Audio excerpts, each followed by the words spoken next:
¿Qué pedora mixes? Bienvenidos un día más a su podcast favorito, Millones de Mundos.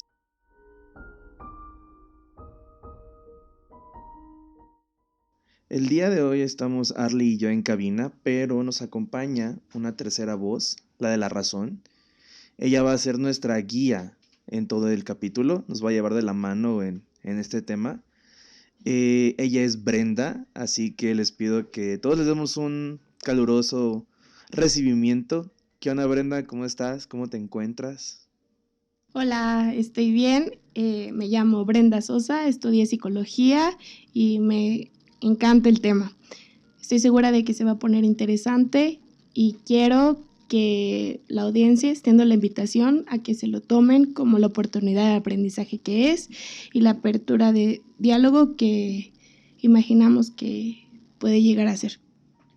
Durante el primer capítulo hablábamos sobre el miedo, sobre las primeras veces, y a raíz de eso un escucha se nos acercó y nos compartió su historia acerca de cómo ya no quiere vivir con miedo respecto a sus enfermedades mentales.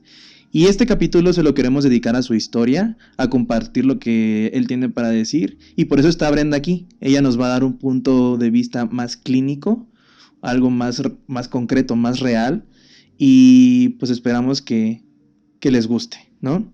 Brenda, con anterioridad nosotros ya te habíamos compartido la llamada de Cristóbal. Él, pues como te digo, eso es una escucha del podcast. Y ahora queremos compartirle esta llamada a los escuchas. ¿Te parece si lo escuchamos otra vez? Sí, por favor. Escuchen atentamente el audio, es un audio de mala calidad porque fue grabado de una llamada, entonces escúchenlo con mucha atención y después vamos a comentar al respecto. Bien, pues realmente no sé cómo comenzar. Sufro de esquizofrenia y un trastorno afectivo crónico. Ambas cosas son distintas y parecidas a la vez. Una es como que unas voces que todo el tiempo están en mi cabeza diciéndome qué y cómo hacer las cosas.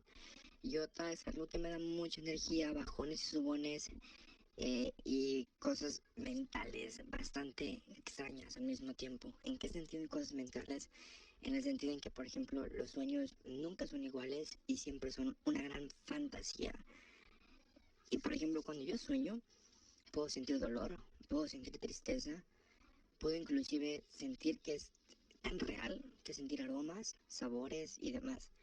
Y cuando yo me despierto el siguiente día, todo parece como que un super flashazo, porque no entiendo exactamente cuál es mi verdadera realidad. O sea, estaba tan metido en el sueño y tan real todo, que a la hora de salir y volver a la realidad realmente no entendía cómo sucedían las cosas o por qué estaba viviendo esa realidad o cuál era mi verdadera realidad. Me empecé a dar cuenta del trastorno cuando un día estaba comiendo con mi mamá y le dije, ya cállate, tranquila, estoy comiendo. Y mamá me quedó viendo y me preguntó, oye, ¿con quién hablas? Y le digo, ¿no me hablaste tú? Y así empezó, ¿no? Como que con pequeñas voces, pequeñas frases que me decían así como que termina tu comida, o apúrate a comer, o haz esto rápido, o aquello, ¿no? Tienes que hacer aquello. Y yo contestaba pensando que las voces estaban realmente ahí. O sea, que era mi mamá, que era mi hermano, que era mi hermana que me estaban hablando. Pero no. Me empecé a dar cuenta también cuando me quedaba solo en mi casa que me gritaban a lo lejos por mi nombre. Me hacían llamar, ¿no? Me gritaban. Y de repente las voces empezaron a tornarse un poco misteriosas. Eso que les estoy comentando ahorita de que escuchaba que me hablaban por mi nombre y demás, a lo lejos es como estaba muy pequeño, tendría como 10 o 11 años. Al pasar del tiempo las voces empezaron a aumentar conforme pasaban situaciones de mi vida. Por ejemplo, me gustaba mucho una niña y esa niña me decía que yo era muy feo para ella. Y en mi cabeza escuchaba la voz de la niña diciéndome que yo era feo, que yo era gordo, que yo era chaparro, que yo era, no sé, cualquier cosa, que yo era horrible, que yo era horrendo, etc. Entonces, como que mi cabeza registraba esa voz y la guardaba y la repetía todo el santo día. Estaba duro y dale. Si alguien me hacía un comentario de, oye, te veo más gordo, por ejemplo, o oye, te veo más flaco, o, oye, te veo diferente, como que no te arreglaste bien hoy, por ejemplo. Mi cabeza registraba esa voz y la repetía todo el tiempo añadiendo más y más adjetivos pesimistas, hasta que yo caí en una depresión de tanto que lo escuchaba todo el tiempo. Igual me empecé a dar cuenta de ese problema cuando yo salí a algún lugar concurrido, no sé, un parque, una plaza, una reunión con mis amigos, con mi familia, etcétera. Y siempre sentía que todo el mundo me volteaba a ver y murmuros, escuchaba como así en mi cabeza todo el tiempo, murmuros. Y entre un murmuro y otro lograba identificar que alguien decía, ¿ya viste cómo se ve de mal? ¿Ya viste qué feo se ve? ¿Ya viste qué mala ropa trae? ¿Ya viste qué mala playera trae? Etcétera. Como que críticas hacia mí todo el tiempo. Aunque la gente ni siquiera estuviera hablando, yo escuchaba los murmuros, escuchaba las voces y sentía las miradas de todos encima de mí todo el tiempo. Por eso me costaba muchísimo convivir con las personas. Al pasar el tiempo le fui tomando un poco de agarrarlo por el lado positivo, por decirlo así, y encontré que si yo hablaba, lo escuchaba mi cabeza. Entonces empecé a hablar muchísimo. Inclusive para no quedar en silencio, murmuraba en voz baja. O sea, estaba en mi casa solita y estaba yo así de, así me decían hablar conmigo porque si no algo pasa. Y no sé. Aunque sea repitiendo la misma frase, pero si yo estaba hablando mi voz se calmaba. Y si yo me quedaba en un silencio total o absoluto, escuchaba un montón de voces. A veces eran voces que conocía, como la niña esta que me dijo que era feo, por ejemplo, como mi madre, también escuchaba la voz de mi madre. Pero a veces las voces sonaban muy diferentes y escuchaba las voces muy roncas. Unas voces muy gruesas que no alcanzaba a distinguir bien, pero escuchaba como que en el fondo como que ese sonido, como que un zumbido, como que un sonoro que entre lo que escuchaba entender. Me decían, ¿sabes qué? Ya suicídate. Pero estás acá, nadie te va a notar. El mundo sería mejor sin ti. Estás tardando, cuélgate, no hay nadie. Y era muy feo, muy feo. Y así fue aumentando y aumentando mi problema. Cada día era peor, cada día era peor. Realmente me levantaba en la mañana primero muy desconcertado totalmente, porque si era como, ok, esa es mi realidad. Por acabo de vivir un peliculón en mi sueño, un peliculón, pero el oscuro, que podía sentir los sabores, los aromas, los olores, y cosas que no tuvieran ningún sentido. No sé, por ejemplo, un sueño que tuve muy recurrente fue la película de Pokémon, no me acuerdo exactamente bien, en donde Ash va caminando como que unos escalones de cristal y va subiendo para el Pokémon legendario. Eso lo repetía en mi cabeza. Y yo escuchaba como el vidrio se quebraba a mis pies. Y en uno de mis muchos sueños me acuerdo que el vidrio se quebró y se me ensartó en los pies. Y sentí el dolor del vidrio ensartándome en los pies. Y el aroma a sangre y el sabor a sangre que es como de ocho, que todo el mundo sabe que pues alguna vez has probado cuando se te queda una muela o algo por el estilo. Como que llegas a sentir el sabor a sangre. Y ese sabor lo sentía porque sentí el aroma a sangre y sentía el dolor en mi pierna de que tenía vidrios clavados en todo el pie. Entonces me levantaba de golpe y era como que, ok, mi pie está bien, ¿qué pedo? El dolor, ¿qué onda? El aroma, ¿qué onda? Y empezaba como que a ver todo a mi alrededor y decir, ¿qué pedo? ¿Esta es mi realidad? ¿Realmente es esto? Porque a mí no me funcionaba eso de que pellizcate, porque en el sueño no puedes sentir dolor, porque yo siento dolor en mis sueños. Yo siento dolor en mis sueños. Igual he tenido sueños proféticos en los cuales algún familiar mío o alguna persona cercana a mí fallece de cierta manera específica. Y el siguiente día pasa y la persona fallece específicamente de la manera en que yo soñé. Y las cosas que pasan específica y exactamente tal cual yo las soñé. Por más que trate de tomar otro camino diferente que no fue el de mi sueño, termina siempre siendo el mismo final. Y eso también me saca muchísimo de onda. Y también caí en el 20 de decir, ok, voy a dejar fluir esto y voy a seguir mi camino, voy a hacer como que fluyendo sin interrumpir lo que sé que va a pasar, lo inminente. También las voces le tomé un cierto amor, porque hasta un cierto punto eran personalidades mías. Poco a poco fui entendiendo que cada voz era un yo diferente. Y en mi cabeza tengo un yo mamón, un yo alzado, un yo muy humilde, un yo depresivo, un yo triste y demás. Y cada vez que conozco a alguien, esas voces me dicen qué manera o cuál de ellos voy a utilizar. Yo saludo a alguien nuevo y en mi voz inmediatamente me está diciendo, sé mamón, sé alzado, ponte a su nivel. O si no me dice, ¿sabes qué? Sé más buen pedo, sé más relajado, llévatela tranquilo, sé humildón, sé barrio, sé hija, ¿no? Entonces, hasta un cierto punto moldeé mi personalidad. Moldeé mi personalidad y es eso puedo como que convivir con cualquier tipo de persona. Esa es la ventaja de mis voces. Eso fue lo que yo logré sacar de provecho de todo esto. ¿Cómo fue que llegué al médico? ¿Cómo fue que llegué a un especialista? Porque actualmente estoy hablando con un psiquiatra, con un psicoterapeuta y un neurólogo. Las voces se tornaron todas depresivas. Hubo un tiempo en el cual todas las voces eran depresivas y no escuchaba en mi cabeza otra cosa que no fuera: suicídate, ya mátate, ¿qué haces acá? Eran todos los días, me criticaban, todos los días las voces estaban ahí. Y en lugares donde me sentía cómodo, como en mi escuela, por ejemplo, dejé de hacerlo. No podía poner atención o leer mi libro siquiera, o siquiera poner atención al pizarrón, porque mi cabeza sentía que hasta el maestro que estaba enfrente mío me estaba criticando y diciendo cosas malas de mí. Hubo un día que no aguanté absolutamente, ya no aguanté. Y sí, intenté suicidarme unas 4 veces aproximadamente, y las 4 veces me cacharon y me lo impidieron. Pero logré salir adelante, logré ser fuerte. Y eso fue lo que me llevó a decirle a mis padres: ¿saben qué? Me pasa esto y esto y esto y esto. Mi mamá no lo creía, mis hermanos no lo creían, fue bastante denso el proceso. Me hicieron varios exámenes, un montón de estudios, me hicieron ultrasonidos de la cabeza, me hicieron ay, se me fue el nombre, electroencefalogramas y radiografías de la cabeza y un montón de cosas más. Me hicieron un montón de exámenes y un montón de estudios.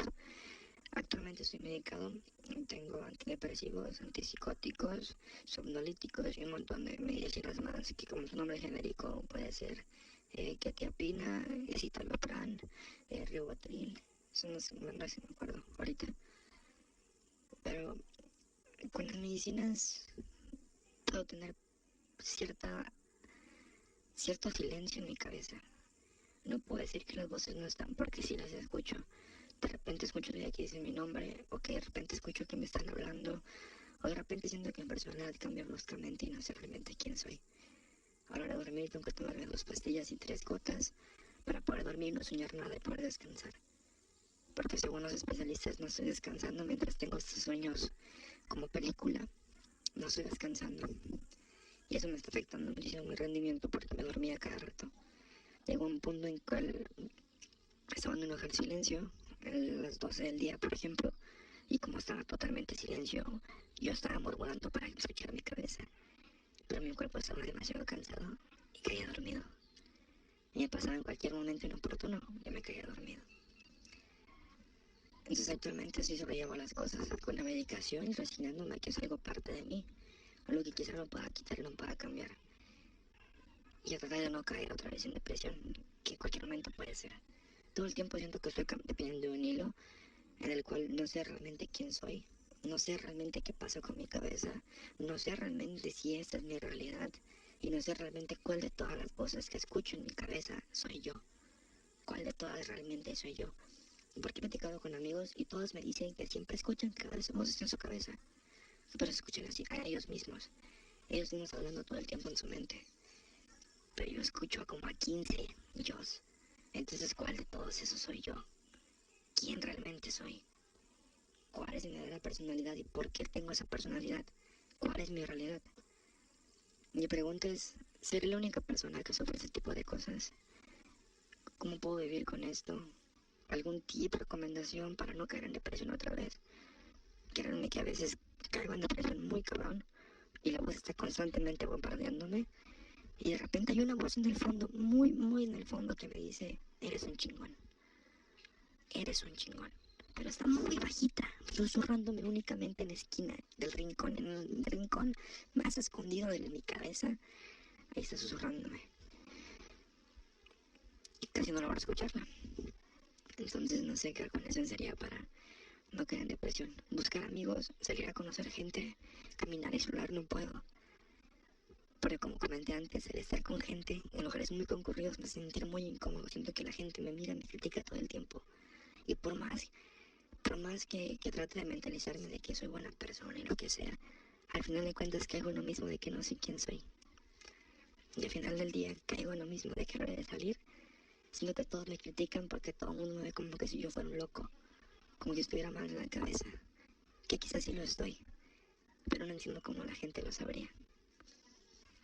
Bueno, igual otra parte bastante extraña, bastante rara de todo esto es cuando todas esas voces se materializaban. ¿En qué sentido? En que esas voces depresivas luego las veía. Veía sombras, veía siluetas. Comenzaba con siluetas un poco parecidas a familiares fallecidos, que yo en mi vida había visto porque no alcancé a verlos en vida. Pero cuando le conté a mi mamá cuando estaba pequeño, le conté a mi mamá acerca de eso, me decía, es tu abuelito, me estás diciendo tu abuelito. A mi tatarabuelo, por ejemplo, o a mi abuelito que ya falleció y jamás conocí. Después, por ejemplo, las voces depresivas se materializaban en sombras como de personas adultas, pero no tenían rostro, sino que eran sombras nada más que sentía que me observaban durante la noche. Mientras yo estaba durmiendo, mientras yo estaba acostado, sentía que me observaban. Y nada más me observaban. Después, eso se pasó a que me tocaban. Sentía que me jalaban los pies, y me jalaban los pies. Con el pasar de los tiempos empezaron a aumentar las cosas, y jalones de pies se convirtieron en moretones en mis pies, marcas de manos en mis piernas, marcas de golpes en mi cuerpo, en mi pecho, cosas por el estilo. Yo despertaba con esos moretones y me dormía sin esos moretones y aparecía con esos moretones en la mañana. Me duraban 3-4 horas en la mañana y luego se desaparecían. Y el siguiente era lo mismo. Y hasta mi mamá me preguntaba, oye, ¿qué onda con tu moretón? ¿Por qué sanó tan rápido? Oye, ¿qué onda con ese moretón? ¿Cómo te lo hiciste? Por ejemplo. Y todo hacerse más y más recurrente, al grado que yo no podía dormir. Yo no podía estar tranquilo la noche porque sentía que me estaban observando. Y me levantaba de golpe y volteé a ver a todos lados y no veía nada. Y de repente atrás de mí sentía la sombra y volteé a ver y veía la sombra que me estaba mirando fijamente. En muchas ocasiones grité de desesperación, grité a más no poder, grité, ¿qué quieres? ¿Qué haces acá? ¿Por qué me miras? Y la sombra jamás contestó. Y no era una, eran varias. Se fueron multiplicando pasados los tiempos y demás. Cuando le comenté a mi madre, ella me dijo que pusiera una Biblia abierta al lado de mi cama. Y lo hice. Y las sombras no se fueron, me seguían. Siempre estaban ahí. De repente escuchaba mi voz en mi cabeza, una voz que me decía, un perro te va a ladrar. O escucha el ladrido. Yo me sacaba de onda porque decía, ¿de quién hay perros? Y de repente escuchaba un perro ladrar y ladrar y ladrar toda la noche. Y sentía las miradas, sentía que me quedaban viendo y sentía que estaban ahí y me estaban coloreando. Amanecía como después, amanecía con golpes, amanecía con esto y con aquello todo el tiempo. Y era bastante pesado, y es bastante pesado. De repente tiendo a, por ejemplo, me voy a otra casa, por lo mismo de que no puedo dormir en mi cuarto y demás. Y en esta casa, a lo lejos hay una ventana que colinda con la ventana del vecino, que es una casa abandonada de hace años. Siempre escucho como un dedo tocando el cristal y siempre hay una mano ahí, pero nunca alcanzo a ver si hay alguien o no. Y por más que brincaba la barda y entraba aquí donde la casa es totalmente vacía. Y escucho un sinfín de cosas más, que me mueven la mesa, que me mueven las cosas, que me mueven las cosas en la cocina, en mi cuarto, me mueven la cama, me quitan la sábana, me jalan las piernas y me jalan bruscamente. Entonces yo trato de asociar todo eso a que las voces se materializaron. O yo las estoy materializando otra vez. O se están juntando todas mis realidades. Pero hasta la fecha siento que me están acosando todo el tiempo. Lo que acaban de escuchar, amigos, pues fue la llamada de Cristóbal. Brenda, desde tu punto de vista profesional, ¿qué opinas? Hasta cierto punto me pareció emotivo y valiente que se haya decidido a compartir su historia. Él expresamente pide ayuda durante la grabación y para empezar, creo que el hecho de que haya tenido el coraje de poner en palabras y compartir de forma pública su historia es un paso porque todos necesitamos ser escuchados. Y antes de ahondar más en ello, me interesa que todos estemos en la misma página y sepamos bajo la perspectiva clínica. Sí, claro. Cómo se percibe a la esquizofrenia. Una de las cosas que más fascinantes me parecen de esta enfermedad mental es que es de las más famosas porque se retrata y se interpreta y reinterpreta en el cine y en contenido audiovisual de muchos formatos, pero a veces hasta se puede banalizar un poco, se puede perder la realidad de lo que es la enfermedad. Claro, entonces, reitero, para que estemos en la misma página, esta enfermedad mental es de las más estudiadas, pero me parece interesante que también es de las menos entendidas por todas las variables que tiene. Una de las cosas clave es que es hereditaria. Una persona puede estar predispuesta genéticamente a desarrollar los síntomas, pero eso no significa que sea así de tajante. Es decir, si yo tengo una abuela con esquizofrenia, no quiere decir que yo vaya a desarrollar los síntomas. Comúnmente empiezan a aparecer después de un evento traumático o algún suceso que la persona no tuvo las herramientas para superarlo. Sí, para... Brenda, disculpa que te interrumpa, es que te quiero hacer una pregunta por lo que acabas de decir. Me interesa un poco, me intriga, porque, digamos, obviamente hay una predisposición genética, como ya lo mencionaste, pero ¿qué pasa? O más bien, ¿hay alguna manera de que una persona desarrolle la enfermedad sin tener historial de esto en su familia? O sea, ¿qué determinaría pues que una persona es o no propensa? O sea, que sea como que el primero, ¿no? El de su generación. En desarrollar esquizofrenia. Hay una teoría que a mí me llama bastante la atención. No es algo determinante, no quiere decir que va a ser así en 10 de 10 pacientes psiquiátricos con esquizofrenia, pero la teoría se basa en el término de la madre esquizofrenizante. Esto quiere decir que durante la crianza, una madre, de acuerdo a... Pueden ser muchos factores, puede ser depresión postparto, pueden ser ansiedad, ¿no? Algo así. Sí, cosas características de la madre que en el contexto de crianza en el que se está desenvolviendo el niño o la niña, la madre vaya mandándole mensajes de doble vínculo, donde la psique de esta persona que está a merced de la madre no logre comprender o no logre integrar a su identidad. O sea, le dice una cosa, pero a la misma vez le dice la contraria.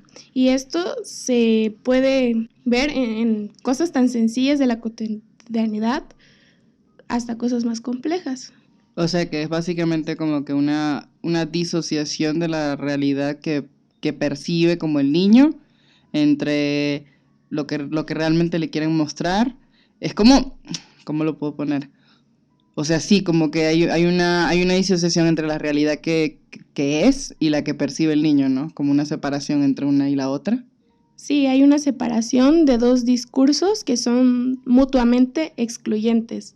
Entonces, si tu madre te demuestra cariño desmedido durante un periodo de tiempo y después por alguna razón se enoja contigo, pero te demuestra de forma agresiva, violenta, el coraje por lo que tú hiciste, eso puede desencadenar la enfermedad. Sí, claro, no es así como un botón que puedas oprimir y al día siguiente la persona amanece con esquizofrenia, no sucede de esa forma, pero la reiteración de eventos como en la cotidianidad, en el desarrollo de la persona como individuo, todo esto va como que resquebrajando las defensas que tenemos.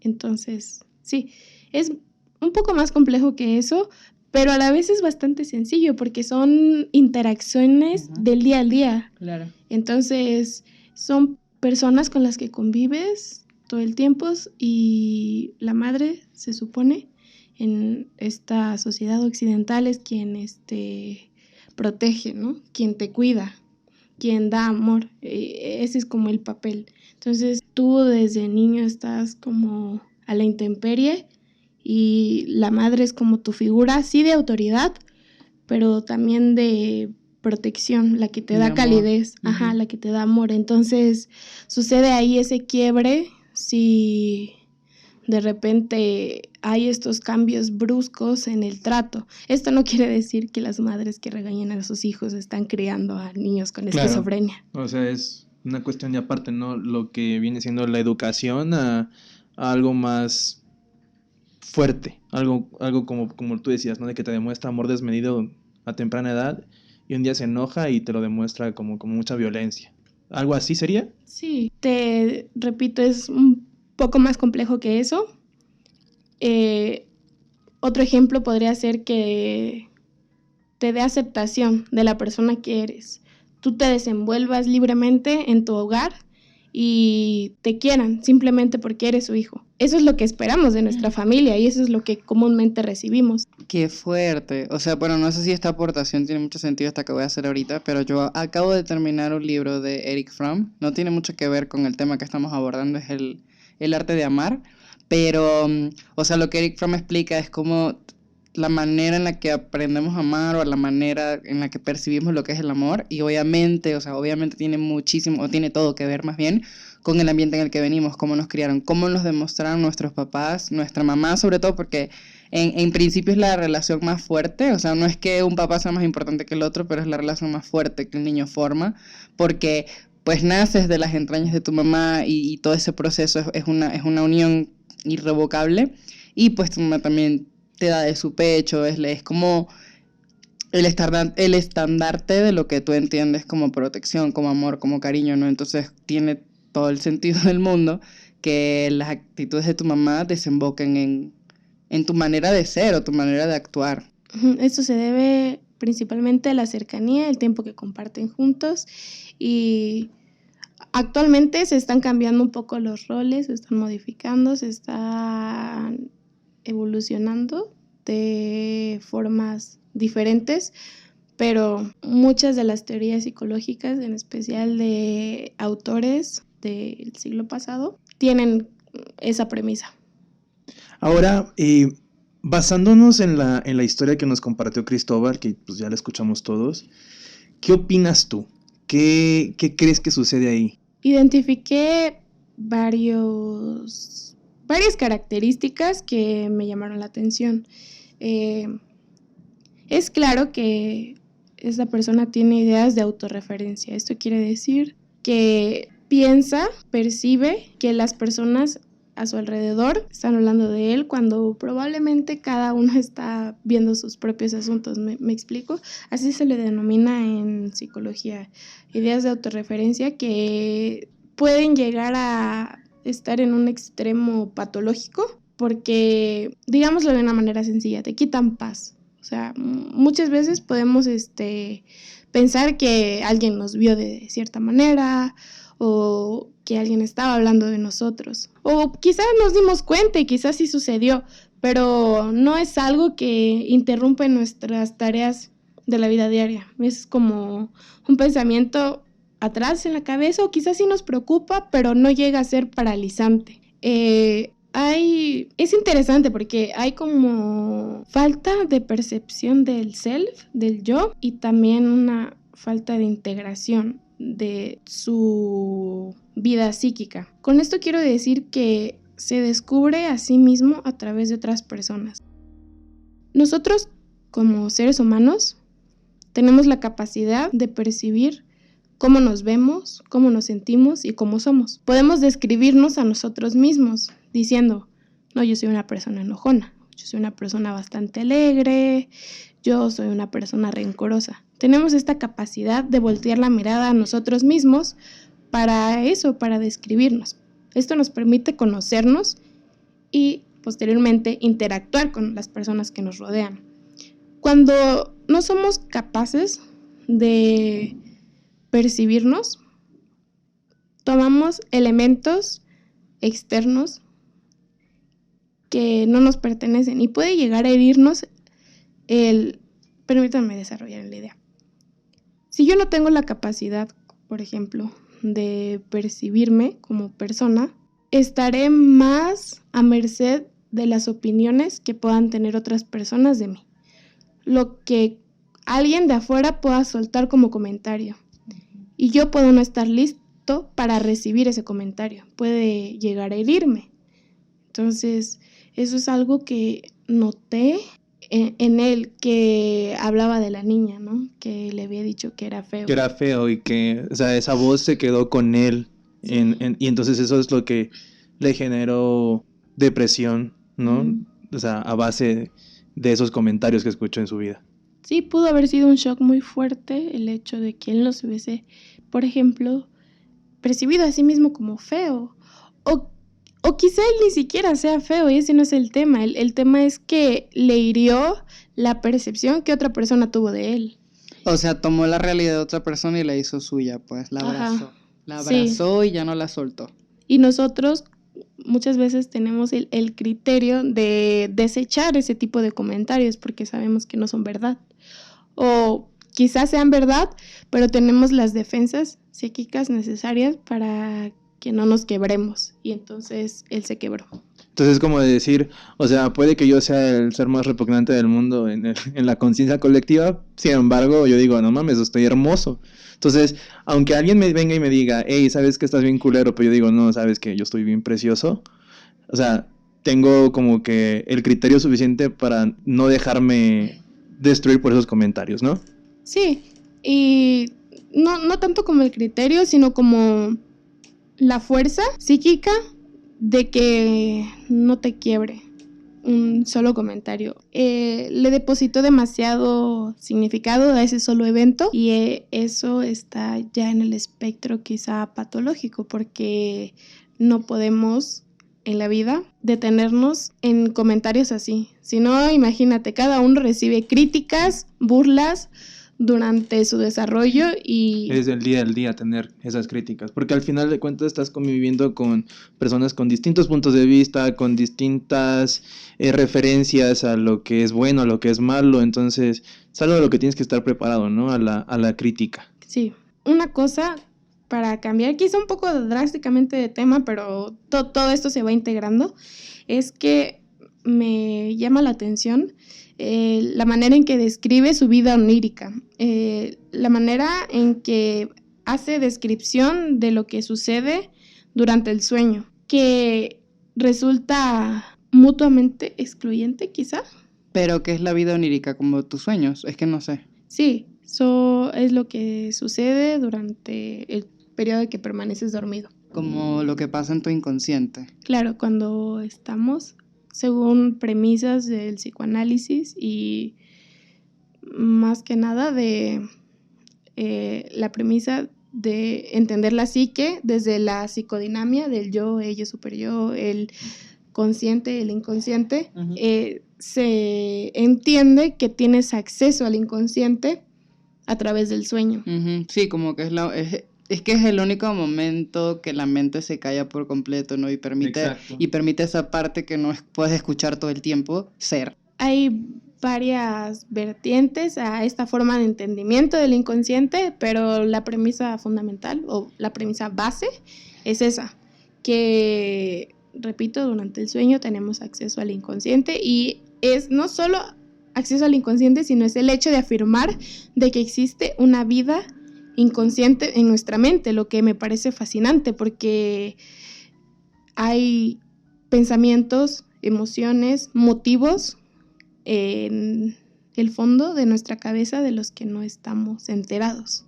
Entonces, me parecía especialmente interesante eso, que su vida onírica fuera tan desarrollada, tan fantasiosa, si lo llamamos así, que tuviera tantos elementos y que en cambio la vida durante el día, sus pensamientos durante el día fueran sencillos, simples y se ocuparan únicamente en las ideas de autorreferencia. Por eso aquí les vengo diciendo que todo se integra. ¿Tú te refieres a los pensamientos simples, a lo que le decían las voces? Sí, a lo que le decían las voces, de que él pensaba que la gente estaba hablando de él, o son cosas que no son tan extremas como lo que sucedía durante el sueño. Hay casos en los cuales, o sea, te parece interesante por cómo se desarrolla, pero hay casos en los cuales, por ejemplo, en los sueños es más sencillo, más tranquilo todo, y en la vida diaria son cosas como que más extremas. Me llamó la atención porque las voces son una disociación de la realidad, es un casi desprendimiento de la identidad. Entonces, son no parte de sí, de su psique. Es complicado porque vamos a desarrollar en eso más adelante, pero no quiero decir que haya como estándares, simplemente que me parece interesante que tenga la, no habilidad, sino la característica de que pueda percibir aromas, sabores, pueda percibir el tacto. Dolor, o sea, Ajá. emociones. Que es algo que comúnmente no sucede durante el sueño.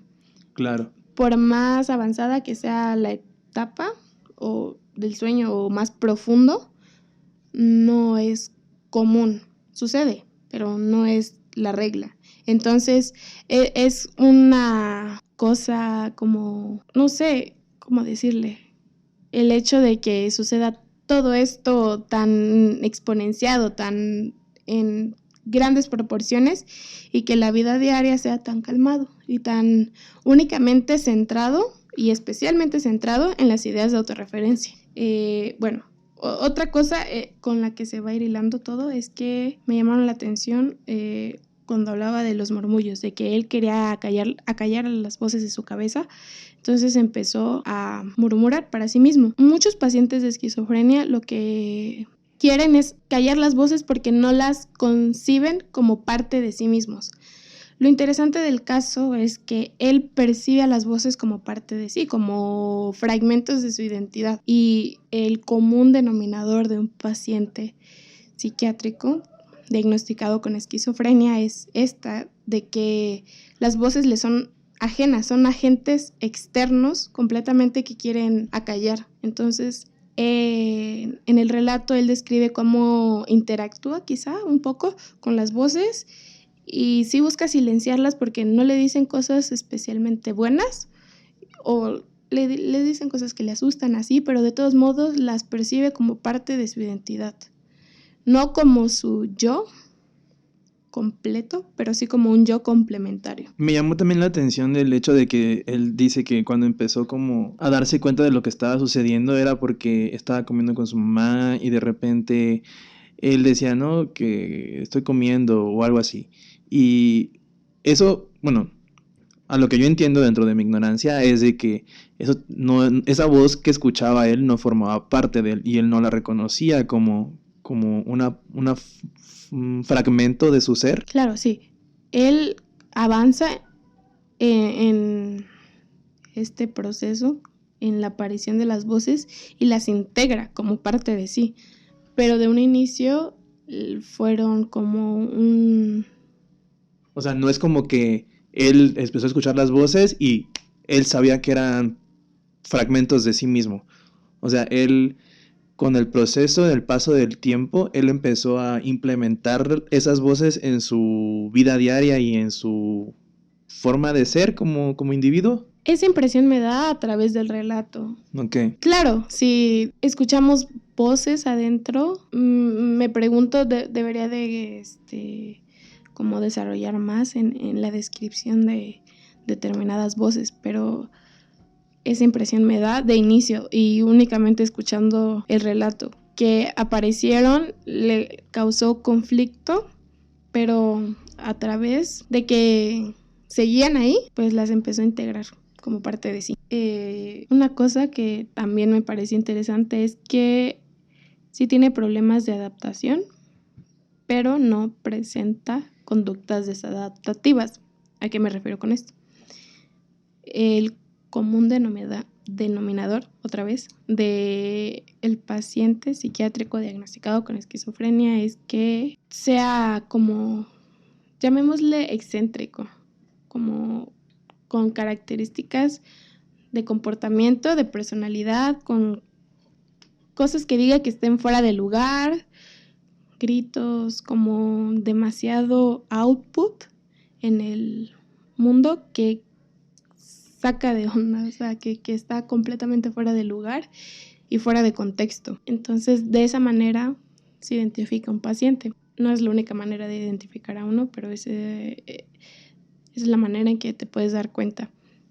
Él me comentaba antes de la llamada, cuando recién empezábamos a hablar, que él tenía estos ataques, así, y lo que acabas de decir o sea, como que me conectó, porque él decía de que de repente eran tan fuertes las voces en su cabeza que gritaba, o sea, era así de que estaba en silencio y estaban las voces hablando tanto y todas al mismo tiempo, y eso lo hacía gritar, eso lo hacía como explotar. Sí, claro, va a tener una reacción a lo que está sucediendo. A lo que me refiero es que los casos extremos de esquizofrenia son personas que gritan incoherencias en la calle, en el transporte público, se desnudan, tienen interacciones raras, repito, interacciones fuera del lugar con otras personas que están fuera de contexto, pueden presentar hasta soliloquios de una... ¿Qué es eso, soliloquio? Son, digámoslo, como un monólogo, pero de palabras, no tiene que ser precisamente incoherentes, pero es un monólogo donde se dice un discurso, pero no necesariamente tiene que tener secuencia ni coherencia. Ok, perfecto. Entonces, él, según lo que relata, no me da la impresión de que lo tenga. Entonces, no tiene conductas desadaptativas, pero sí tiene problemas de adaptación para interactuar con otras personas. Y todo esto otra vez se hila a lo de las ideas de referencia. Esa es como que la cosa que más le mueve, como que más le hace ruido, el hecho de que piense que las otras personas dicen cosas de él. Estoy condensando toda su descripción de lo que las voces le dicen en la etiqueta, digámoslo así, de ideas de autorreferencia.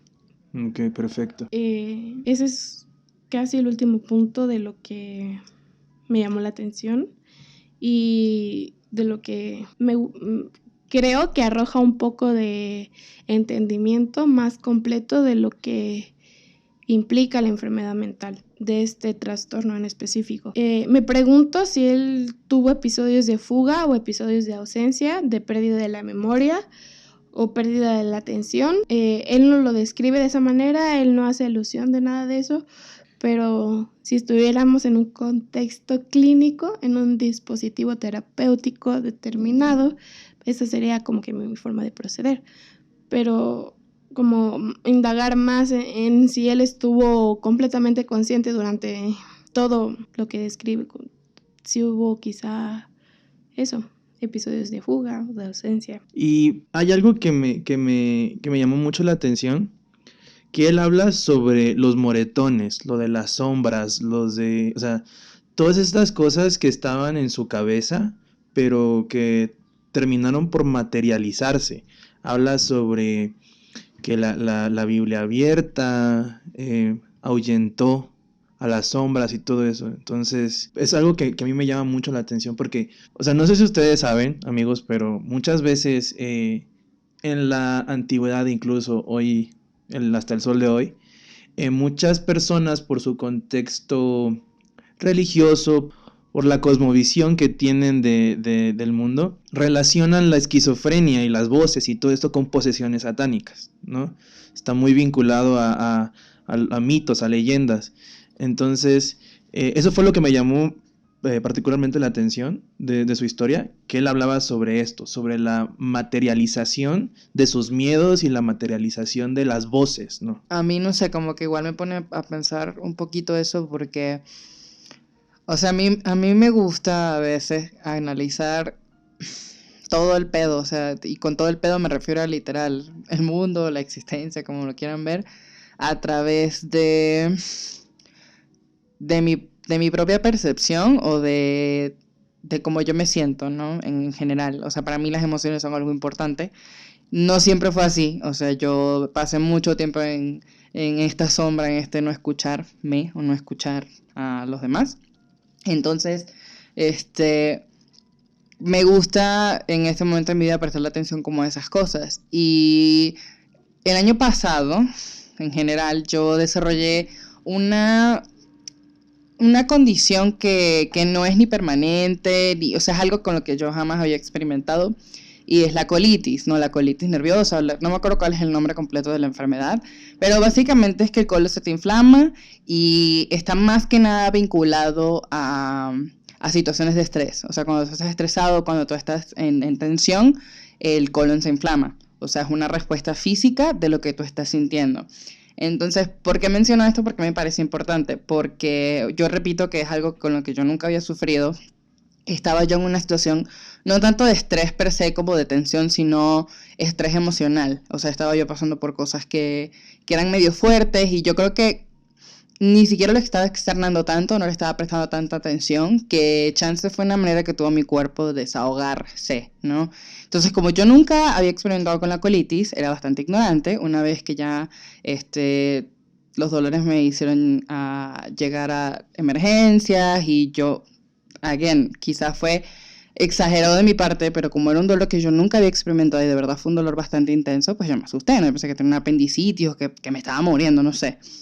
Entonces, ya no, pues, ¿y qué es lo que causa la colitis? No, que el estrés y tal. Y a mí me hizo ruido, entonces yo empecé a investigar y llegué a un concepto, bueno, a varios conceptos de hecho, porque son como que se interrelacionan entre sí, no sé si codependientes uno del otro, pero bueno, y son la biodescodificación, la bioneuroemoción y otras cuestiones como la psicosomática y todo esto. Entonces, en palabras simples, porque al final la experta no soy yo, la experta es Brenda, y por eso quiero compartir esto, es que la biodescodificación y la bioneuroemoción son básicamente enfoques alternativos a, no sé si a la medicina como tal, es algo que no está avalado por el método científico, o sea, por eso es difícil darle como validez a esto, porque es una interpretación de cómo tus emociones pueden llegar a manifestar en tu realidad física, en tu cuerpo físico, en la somática, lesiones o enfermedades o cosas de este tipo. O sea, por lo menos en mi caso fue literal, estaba yo en una situación de tanto estrés que mi cuerpo reventó y dijo, es que te tengo que sacar, por algún lado te lo tengo que sacar, mami, no lo estás hablando. Entonces, pum, ahí te va. Entonces, y ahora, o sea, como yo me afano mucho con estas cosas de las energías y de las emociones, cuando yo siento un dolor que muy no entiendo o que algo que me hace medio ruido, pues siempre investigo como la biodescodificación de o cómo se relaciona la bioneuroemoción con eso. Entonces, me parece curioso porque es algo que igual yo no he querido conversar con ningún médico ni nada, o sea, es algo que a mí me parece, o sea, que resuena conmigo y hasta cierto punto yo me lo creo. O sea, yo no sé qué bases tenga. De nuevo, es difícil hacer la relación porque no hay método científico que vale esto. Pero a mí me da un dolor de, no sé, la muela molar superior izquierda número 27 y yo busco qué tiene que ver eso. Sé qué emociones, chance, yo estoy reprimiendo y qué es lo que está haciendo que se manifieste. Y la verdad es que no todas las veces, pero en una que otra cosita que he sentido físicamente y he investigado, sí he podido encontrar una relación entre la emoción y la somática, ¿no? Entonces, o sea, básicamente o sea, estamos adivinando prácticamente porque pues Arly y yo no somos los expertos, eres tú, Brenda. Estamos adivinando como de, probablemente estas cosas que él dice, que las sombras, o incluso los moretones y todo ese tipo de cosas, son representaciones físicas de sus emociones y de sus preocupaciones, porque estás hablando también de que él se deja llevar por la percepción de las otras personas, que abraza la realidad de otras personas y la vuelve la suya propia. Claro, no tanto de que la vuelva la suya propia, porque no la integró de una forma favorable, la integró muy a pesar y le representó una herida, pero de todos modos sí, abraza la realidad de otras personas porque no tuvo la oportunidad no la oportunidad, sino la capacidad de percibirse a sí mismo. Sí, puede ser una representación física de lo que está sucediendo en su mente.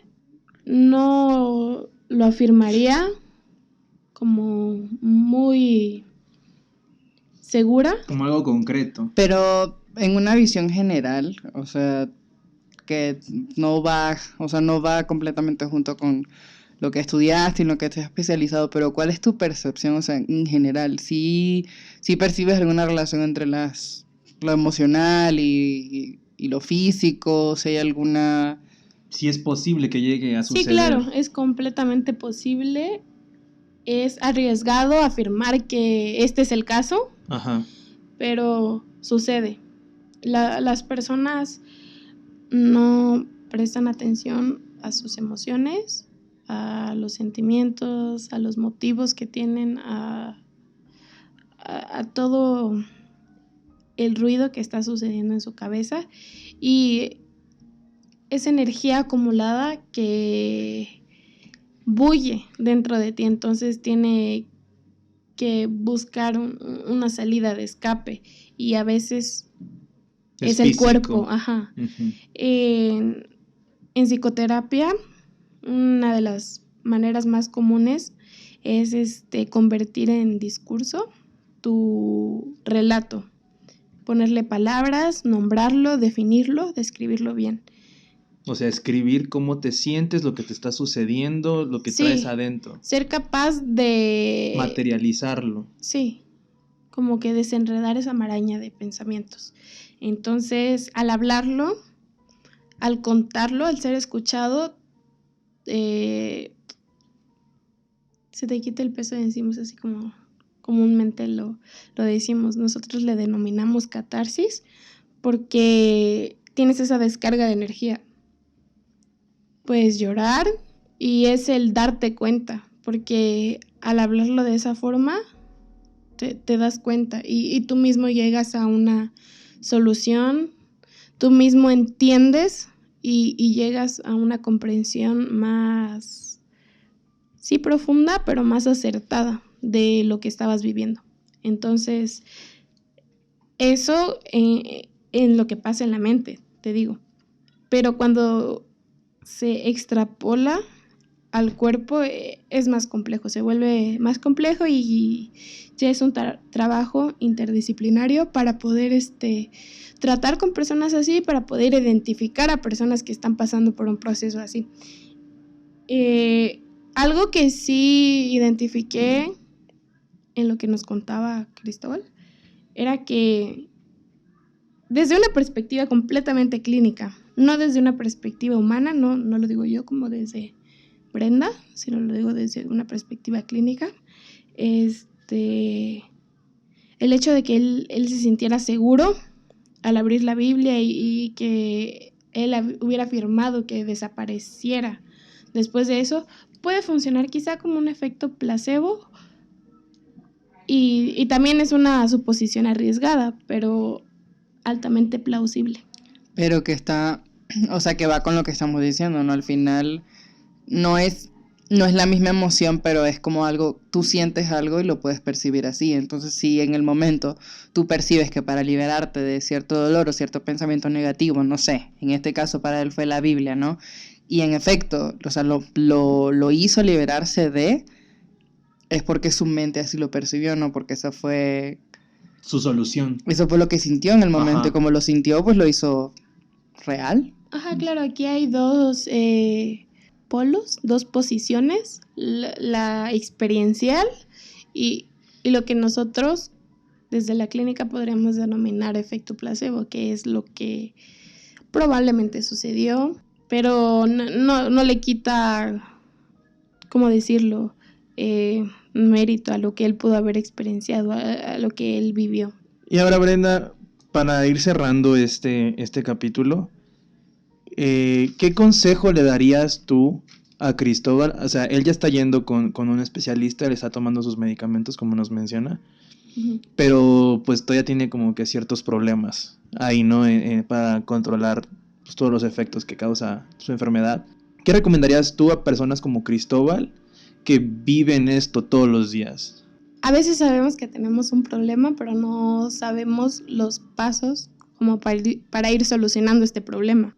En el caso específico de Cristóbal, y quizá también si te hace ruido en la cabeza puedas como tomarme la palabra, pero a Cristóbal creo que le hace falta resiliencia, le hace falta mecanismos que le permitan un mejor manejo del rechazo o de la no aceptación de las otras personas. Es que no se trata solo de llegar a psicoterapia, no se trata solo de sentarse enfrente de una persona que te escuches. Tú debes de hacer como una introspección de ti mismo y de ver en dónde tienes quizá tus puntos débiles para llegar a trabajarlos a sesión. ¿Me explico? Es como llegar al médico y decirle, me duele. Te va a preguntar. ¿Qué te duele? ¿En dónde te duele? ¿Por qué te duele? Porque puedes tú mismo dar esa respuesta. ¿Por qué te duele? Porque me golpeé. ¿Por qué te duele? Quizá porque no como bien, no tomo agua. Entonces, es... Como que el meditar sobre quién eres y qué sucede dentro de ti, el por qué te afecta tanto el rechazo y todo eso, o sea, es como... Identificar lo que te hace mal. Ok.